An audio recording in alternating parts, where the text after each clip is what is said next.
నమస్కారం. మీ విజయ్ కుమార్ గంట. మొదటి అడుగు ఏ రంగంలోనైనా పడటానికి ఎంతో శ్రమ ఉంటుంది.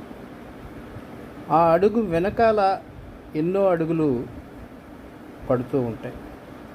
ఈ అడుగులు ఆ మొదటి అడుగు దూకుడుని దాటి ముందుకు వెళ్ళాలి. అందుకు అనుగుణంగా పరిశ్రమించాలి. ఇది మానవ యుక్తికి, మానవ శక్తికి సంబంధించినటువంటి అంశం. కానీ మొదటి అడుగు అలా దూసుకుపోతుంటే ఆ అడుగు అలా దూసుకుపోవటానికి అవసరమైనటువంటి శాస్త్రీయ కారణాలను అన్వేషించి తదనుగుణంగా మనం ఇంకా చురుకైనటువంటి పదునైనటువంటి మెదడును ఉపయోగించి ముందుకు సాగి జీవనయాత్రలో మన అడుగులు ఎప్పుడూ ముందుకు పడుతున్నట్టుగానే ఉండాలి.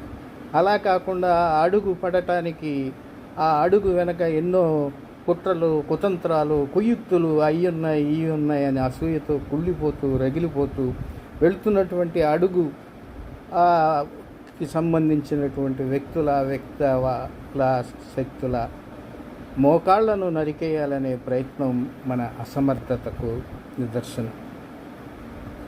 దేనిలోనైనా సరే నేను ఎప్పుడు చెప్పాను, విజయం ఎప్పుడు వెంటనే రాదు, అపజయాలే మనకి జీవితంలో ఎక్కువ అని.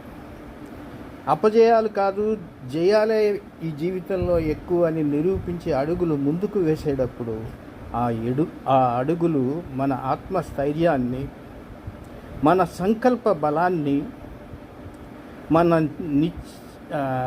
నిర్ణయాత్మక శక్తిని ప్రతిబింబించేవేగా ఉండాలి తప్ప పడే అడుగును పడకుండా కాలిని నరికే ప్రయత్నం చేయకూడదు.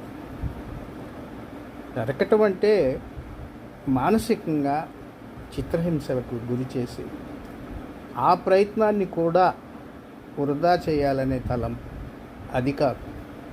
నడుద్దాం, మనము నడుద్దాం, మన ముందడుగులను దాటి ముందుకు వెళదాం. తప్పకుండా వెళదాం, తప్పకుండా వెళ్ళగలం కూడా.